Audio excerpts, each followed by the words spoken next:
the podcast that helps medical professionals, especially burnt out ones, find solace, find success, and a passion in the world of real estate.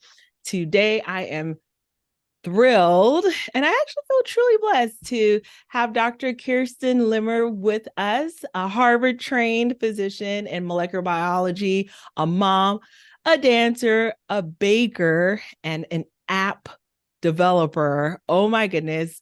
Kirsten is also a real estate investor, so she totally gets it. Kirsten, oh my goodness, this has been meant to be here, so to speak, for a while now. So welcome to the show. Thank you. I'm so happy to be here. Hi, I everybody. am. Oh, go ahead. I said, hi, everybody. Absolutely. Yes. Hello to you, my friend. And I'm so happy to have you here because I think your story, your journey has been nothing short of amazing. You know, you had the titles, the accolades, but how do you go from the world of medicine and molecular biology full time at Harvard and transition to real estate investing? What sparked that transition for you? That's a really good question. Okay, so I think that what initially sparked the passion for investing was actually not an investment per se, but it turned into one. So when I was in residency in Boston, we initially we had one child at the time, and we were looking everywhere to rent a place, an apartment, and the rent algorithm was just not working out. It was like, man, we are going to be spending so much in rent. We needed a 3-bedroom place, and we were like could not make it work with our residency income, which was like peanuts. And kind of started looking around and like, oh, maybe we should just buy a place. Everybody was like, don't do it. You're only going to be in residency for so long, and then you're going to want to like leave, and it's super risky. And eventually we were just like, screw it, we're gonna buy a place. So we bought the like ugliest house on this block that was just this beautiful block of like townhouse, those like brick townhouses that are like so beautiful in Boston, where your front door opens like right onto the sidewalk. And it was in a great area, but really just super ugly house. And so we bought it. We like, it had been on the market for a long time, so we got it for a really good price. Whole Foods moved into the area when I was in residency. Oh, so, you know how that goes. fancy. And just right down the block, which was like, well, I guess they know something. And, in our spare time, I would like paint walls and like, knock down ugly half walls in our living room, do like little, like, Knock down half walls. Oh my gosh, I love there it. was like these 2 half walls. It was like, Yeah. sense. But I remember I like took a sledgehammer at one point. I was post call. I was like, screw it, we're just getting rid of There these you go. walls. But we put lipstick on a pig a little bit in this house. And at the end of residency and training in Boston, my husband moved back to San Diego, and we were like, well, let's just like sell the house. And we ended up selling it for this like pretty major profit that at the time, I mean, it was like more money than we'd ever seen in our lives. And we were able to take that huge amount of, equity and the surplus that we had made, and then put it towards our forever home in San Diego. And if anybody here lives in Southern California, you know that buying a forever home in San Diego is no small feat. So that really started us off. And it also just more started off the mindset of like, wow, we could have worked for years and not made this amount of money in this short time by really just doing nothing. We just lived there, right? Painted a couple of walls and like rode the market. I mean, granted, we got lucky with like the Whole Foods and that kind of stuff, but really like, it was not an active process like our medical training and later on our medical careers were. But the financial effect was huge. And so that got us thinking about how can we put this in our lives and continue to play on this? Like, let's rinse and repeat this. And so we did right after we bought our forever home in San Diego, about 6 months or quite quickly thereafter, we bought an investment property in Palm Springs, and it was a big short-term rental that we put into service after that. So, so that's what started us off on the investment journey.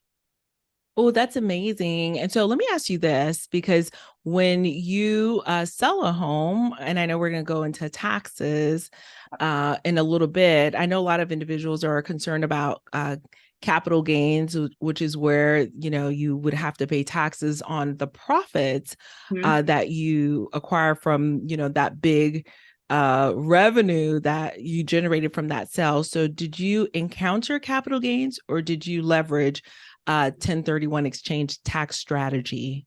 We weren't able to tap into the 1031 exchange because that home that we sold was a primary home. So we never used it as an investment, even though it, in our minds, it became an investment. Right. So we did have to pay some capital gains on it. Now I can't remember how much it was, but it was still okay. Still Yeah. worked out Yeah. okay.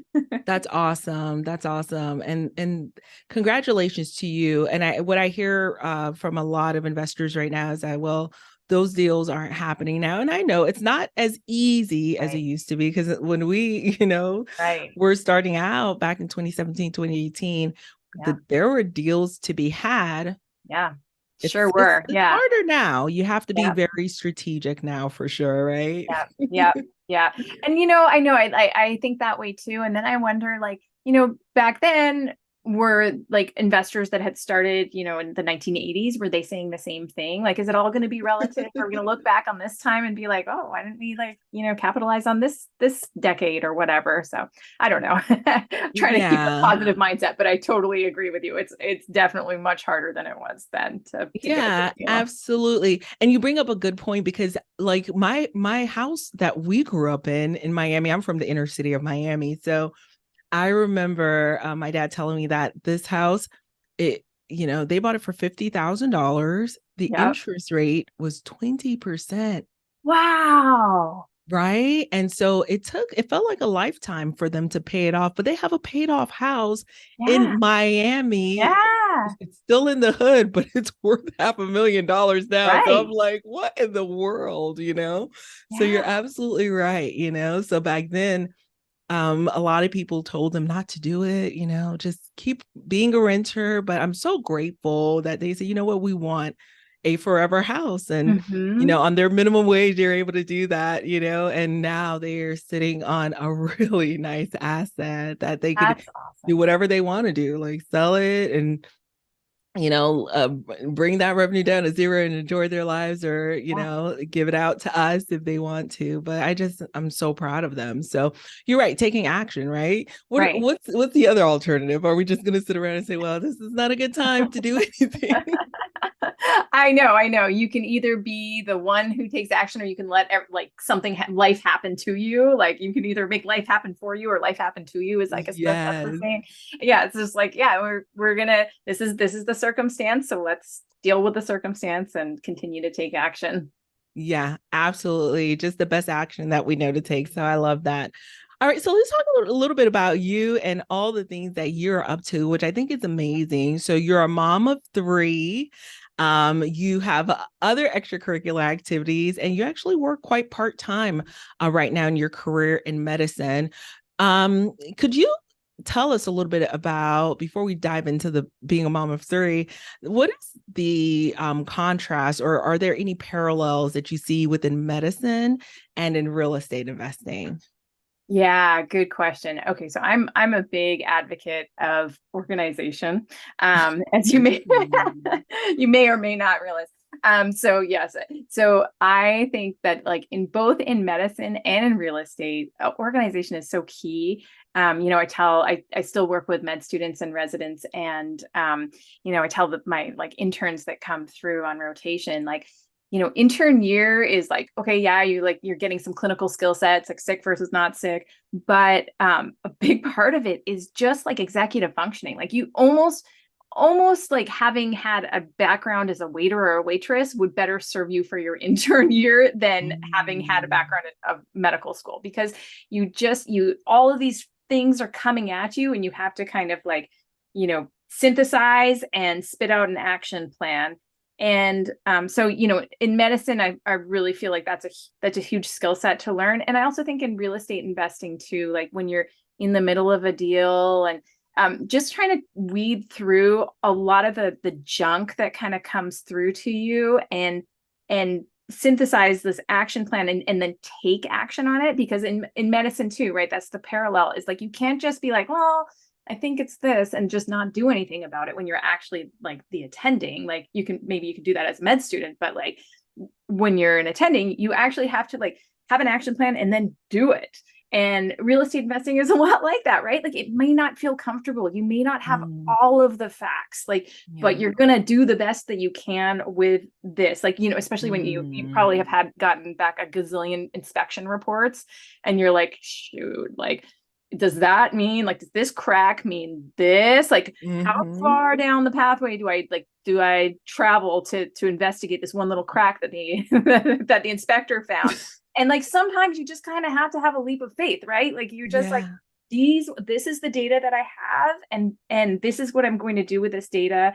And I'm going to make the best decision possible with this data. And so I think it's really similar to being a doctor in that way. Oh, I absolutely love that. And you're right, because things are ever evolving, right? Okay, so if the kidney levels aren't looking too good, let's go ahead and readjust, and we just adjust and adjust and adjust.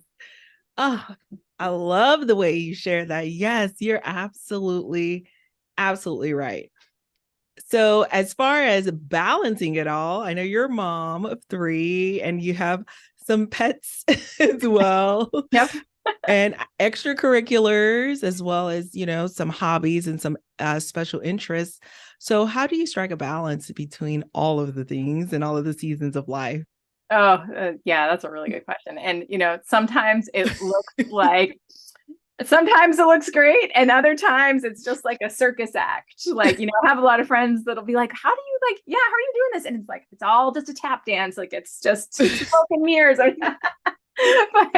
but for reals, I mean, I think that I think back to a mentor that I had in residency a lot, where she said, you can't have balance in a particular moment or day, even like these small amounts of time. It's just impossible, right? You're not like trying to multitask. You're not going to be reading an email and truly interacting with your kids at the same time.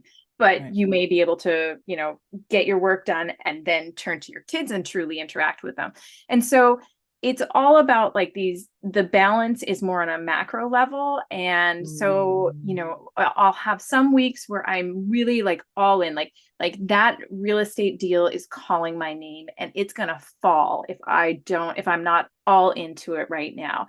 And in those weeks, maybe my kids buy school lunch like Monday through Friday. Like they're not eating homemade bread, maybe like God forbid. But like the other things are kind of falling through the cracks. I try to keep a steady level so that nothing really like dies when my plants stay alive, my animals stay alive, my kids stay alive. So there's a baseline that I have to keep. But those weeks I'm really like laser focused on that real estate deal. And then the next week, maybe the kids, maybe one kid is having a hard time in school, and I'm just laser focused on them, and just kind of treading water with my other stuff. And so when I look back at the end, when I reached the end of the year and I look back, it looks like I really did a lot. I really balanced a lot, but in the moment I was like laser focused on that task at hand. So Oh, I love that. And so what I'm hearing is it's give yourself some grace, right? During those times where certain things are bubbling up to the top as, more critical than others. So I absolutely love that. And so to the listeners who are moms and parents and caregivers, as well as those who are medical professionals or engineers, we have quite a few engineers in the community, which I love. That's awesome. Right. And others who are just, just really busy professionals. We have some nurses as well. What would you say is one big tip for them in terms of, looking at diving into real estate, wondering, what can I really add this additional, I would say hobby or extracurricular to my currently very busy life? Right. Well, you have to think about what is the end game here, right? Like, so a lot of people, and I think in your audience especially, the end game is that they don't want to be so crazy in trying to like, Yeah. tread water and survive in their W-2 job while they're like, trying to get somebody to pick up the kids up from school, and they're never able to like call in sick when their kids are sick. And it's like that the end game, right, is for real estate for a lot of us is freedom. Like we probably, most of us still love our jobs, and I love my clinical job, but you don't want to have to depend on it, and so you're trying to free yourself from that. And so it is nice to kind of think bigger, like think big picture when you're like, oh, shouldn't I?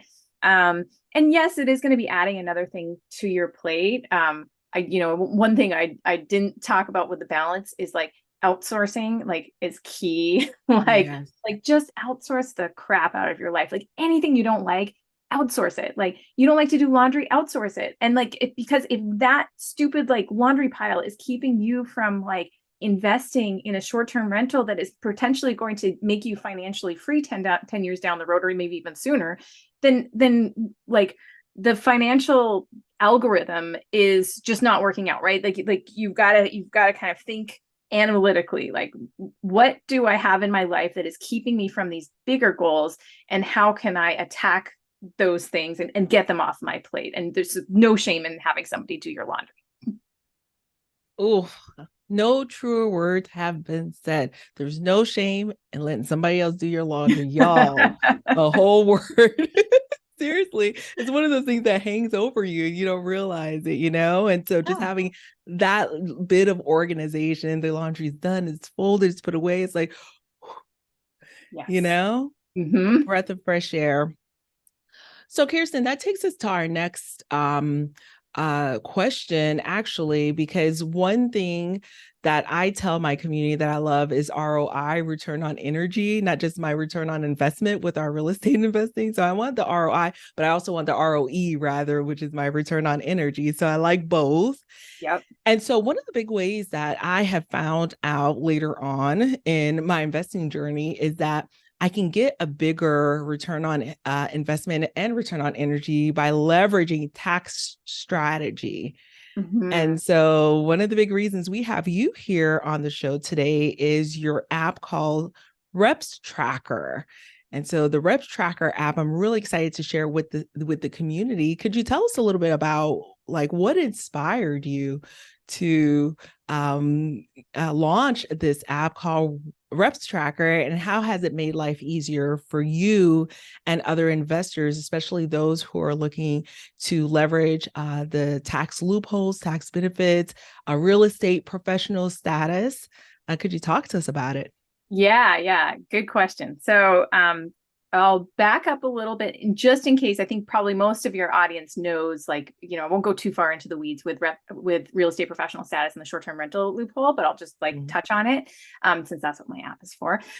So the reason why I launched it was because I was in a situation back in 2020 where my clinical hours were cut considerably by myself, because my kids were, like many people were, my kids were being homeschooled during the pandemic. And so I just had to. My husband's also a physician, so we had to choose.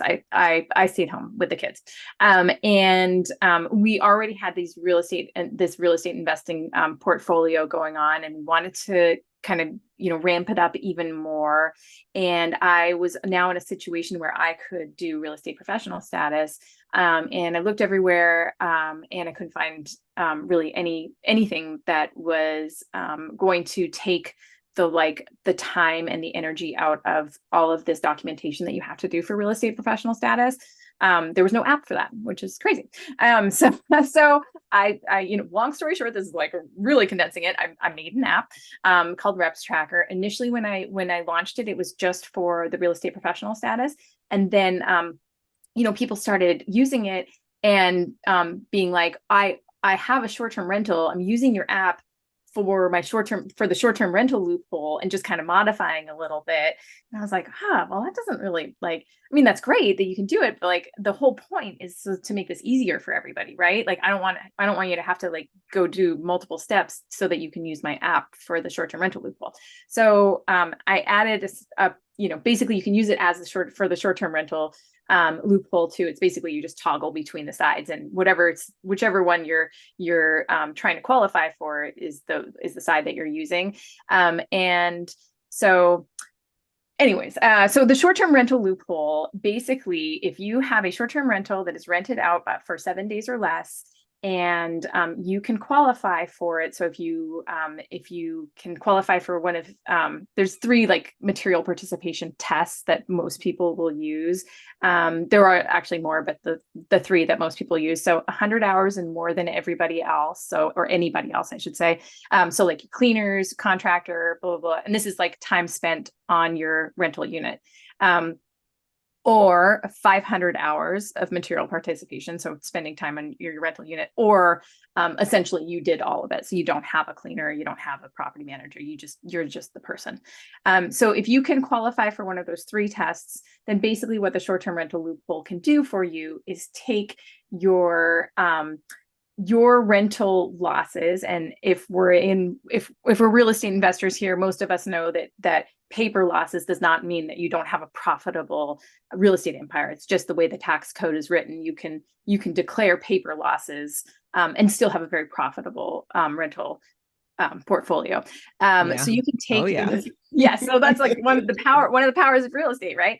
So you can take those rental losses that would otherwise be considered passive in the tax law, and you can combine them with your other income. So like W-2 professional income is like a real classic one. So you can combine it with your W-2 income. Otherwise, if you don't qualify for the short-term rental loophole, or if you're doing long-term rentals and you don't qualify for REPS, then those 2 buckets are separate. So you're basically treating these 2 like income and expense buckets as totally separate in your end of the year taxes. So you want to be able to combine them so that then you can save money on your W-2 taxes, and then you can keep all this money that you like paper loss money that you generated. And you may want to do cost segregation that really helps accelerate it, and use that money that year to, the goal is to just keep on rinsing and repeating, right? Like you take that money, you buy another unit, you take that money, you buy maybe 2 more, and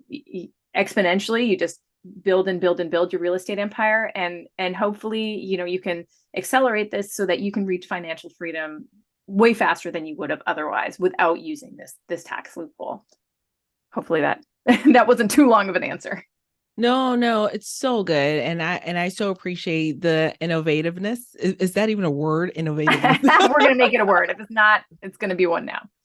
Right. But, I just love that, because I think we're in the era of the thinker. Like, I wonder if anyone has something like this. And if they don't, let me go ahead and work on creating it. So good on you, because it ends up helping the people, not just you. So thank you for putting that together, because, just kind of collecting, receipts here and there is a thing. And, trying to document my travel on this notes app, and every week it's like a different location, right? Let me jot it on this spreadsheet here. Let me jot it over there. Let me jot it. It's like, where was all of this information anyway? Yes. So I think this is pretty awesome to be able to collect it all in one place. And I can't wait. I know tonight we're going to connect together so I can play with it some more. And members of our community are already tapping in with the resource, and we're in our buying cycle too. So we will be definitely logging into REPStracker. So thank you for that. So circling back a little bit, I know that you have some other creative outlets. Could you tell us a little bit about your dancing career, ma'am? Because that's really intriguing to me. Oh, man. Yeah. I really like to create stuff. So probably that's part of like why I created this app, right? Like I'm a creator in my heart. And so sometimes that takes the form of like, I really like making sourdough bread. So sometimes it takes the form of like making sourdough bread or making like decorating a cake. And and other times, so I'm also a dancer, I dance on stage. And that like art form of creating a dance that you present to somebody it feels very similar to me as like baking a cake and presenting it to somebody, and making an app and presenting it to somebody. It's just, I really like the process of creation and having an endpoint and seeing what it looks like. So yeah, that's a big part of my life. That's awesome. And I think I was sharing with you a little bit earlier in the green room how I have been leveraging some of the design side of Yeah. the short-term rentals to be my creative outlet. And I think it really gives me a different outlook. So how does taking time out for whether it's dancing or baking your sourdough bread, which are amazing creative outlets, how do you think that helps you keep burnout at bay, or how does it rejuvenate you? Yeah, good question. So I of course all of this stuff takes time, right? But I think rejuvenating is probably a great way to put it. I I just think that like it makes me feel like a multi-dimensional person. Like you have one life, and this is want to be able to like experience it all, and I want to be able to get my energy from all these different sources, and maybe like me just like how I was blocking time before, like having laser focus on one thing versus another. Like maybe sometimes I'm not feeling very good about my dancing career or whatever, like, or not then that's the time where I'm like, okay, well, I'm gonna bake some sourdough bread, or I'm gonna like, or and so it's nice to have kind of multiple interests that I can kind of shift focus if something is not feeling super fulfilling in that moment. But yeah, I really love it as a mom, and my kids see me doing all this stuff, and I think it helps open them up to be like, well, we don't have to go down this like science and medicine pathway. We can do this or we can do that. Like life is full of different opportunities, and maybe you're not just a scientist. Maybe you're not like, you don't have to just pick one pathway. Like you can dabble in a whole bunch of stuff and have fun with it. And so I think it's helpful for my kids to see that too. I love that. And I know your household is filled with a lot of fun. You've got the three kiddos and a menagerie of pets as well. Yes, we have two chickens now. Two chickens. Yes. Oh, I love it. So, any heartwarming stories related to real estate amongst your kids, or are they seeing what you're doing with the property, say in Palm Springs? What are their thoughts behind that? I know my kids are always curious and they want to know the numbers. My oldest one wants to know the numbers now, which I think Oh, is that's hilarious. cool. I know he's Yeah. 16, so yeah. Yeah, they do. They do love it. We did this last summer. We kind of did this like, one of our vacations was like a tour of all of our houses, which at first they were like all in, and then they were like, all right, this is getting a little bit boring. Um, but obviously it was like tax write-off too, so that was cool. Nice. But yeah, they really like it. And I think one of our dreams as like a family and for myself is to I think I mentioned to you before this that I really like I'm like a wannabe homesteader, and that's why I like do all Yeah. this like weird stuff, like baking sourdough bread and gardening and having chickens, all this kind of stuff. But the like the goal for our future, it may be a far off goal, I'm not sure, is to start to invest in more like communities. So Mm. to, instead of like actually just one isolated house or unit or multifamily, to make those multifamilies into more like of a community type of place, where Nice. maybe like they have a community garden, maybe they make their own food, maybe they like share childcare or have shared resources. And so that vision is really, my kids really like that vision, as do I. So I think that tying that into real estate is really nice for our family, for our dreams and goals. Oh, I absolutely love that. So it actually ties into my next question was going to be what's next on the horizon for you in terms of what projects that you may be excited about the most. And that sounds like it might be one of those. Yeah, I would Yeah. love to do that. It might not be the next project, but it's Hmm. going to be somewhere in the pipeline. Uh, I love it. Your why, it kind of keeps you going. Like when you know that that is your why, it's like, okay, Yeah. I can deal with a few of these little kerfuffles. Yes. So that's Yes. awesome. Exactly. So, and for our listeners who might be interested in learning more about REPStracker, would love to make sure that they're connected. I will be sharing our link in the show notes. But Kirsten, Awesome. did you want to give a heads up a little bit more about the app or how to best get connected with you? Sure. Yeah, Mhm. yeah, yeah, absolutely. So if you want to just check out the website, it's www.repstracker.com. And you also on Instagram, I'm at RepsTracker. I also have another Instagram, Kirsten at Kirsten Invests. So it's KIRSTEN. It's not Kirsten, it's Kirsten. Mhm. Kirsten Invests on Instagram. It's something very new that I launched recently. But if you are listening to this and you use the promo code GEMS, so GEMS, because, as you know, why I would use that promo code here, you can get 10% off of RepsTracker subscription. And you also have a free trial. So you can try it out with no worries, or you don't have to enter a credit card or anything for the free trial. So you can just try it out, see if it works for your real estate investing needs. And when it comes time to pay, put that GEMS promo code in and get 10% off. So yeah. I love it. I love it. And Dr. Kirsten Limmer, it's just been an absolute pleasure having you here with us. Your story is an inspiration to many and a testament of what your passion, your dedication, and having the right tools, how that can help someone successfully shift from demanding, unorganized, overwork, to having, a pathway, a way to really collect that information in a way that's going to be meaningful and helpful come tax season. So thank you so much for sharing Thank your you. insight and your journey with Yeah. us today. Appreciate Thank you. you. Yeah, this is great. Thank you so much. Awesome. All right. Bye-bye for now.